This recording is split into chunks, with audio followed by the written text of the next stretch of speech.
Hi மக்களே, காலை வணக்கம் காஃபியோட. இன்றைக்கி வந்து ஆயில் விலாகு. இது யூஸ்ஃபுல்லாக இருக்கும்னு நினைக்கிறேன். நீங்கள் பாருங்கள், இது வந்து பீனட் ஆயில். நான் எப்போயோ இந்த ரீஃபண்ட் ஆயில், சன்ஃப்ளவர் ஆயிலெலாம் நான் விட்டுட்டேன்.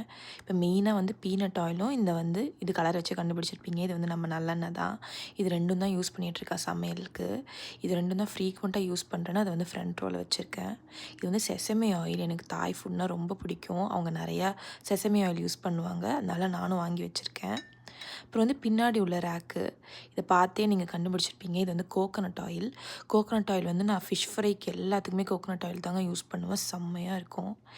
இது பார்த்தீங்கன்னா மஸ்டர்ட் ஆயில். எனக்கு வந்து பீகார் ஸ்டைலில் வந்து ஒரு ஃபிஷ் கறி வைப்பாங்க. அதுக்கு மஸ்டர்ட் ஆயில் தான் போடுவாங்க. அவ்வளோ டேஸ்ட்டாக இருக்கும். அதனால் அது ஒன்று வச்சுருக்கேன். அப்புறம் வந்து பார்த்திங்கன்னா இந்த ஆலிவ் ஆயில். ஆலிவ் ஆயில் வந்து நம்ம பாஸ்தா, ஏதாவது இட்டாலியன் டிஷ்லாம் பண்ணுவோம்ல, அதுக்காக நான் ஆலிவ் ஆயில் வச்சுருக்கேன். அதுக்கப்புறம் இது பார்த்திங்கன்னா, இது வந்து ஸ்ப்ரே பாட்டில். இது வந்து இதில் பீனட் ஆயில் ஃபில் பண்ணி, இது பாருங்கள் நான் காமிக்கிறேன் இது எப்படி யூஸ் பண்ணணுன்னு.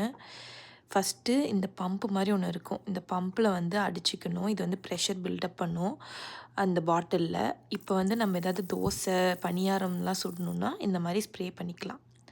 Thanks guys. ஹோப்ஃபுல்லாக இது கொஞ்சம் உங்களுக்கு யூஸ்ஃபுல்லாக இருக்கும்னு நினைக்கிறேன்.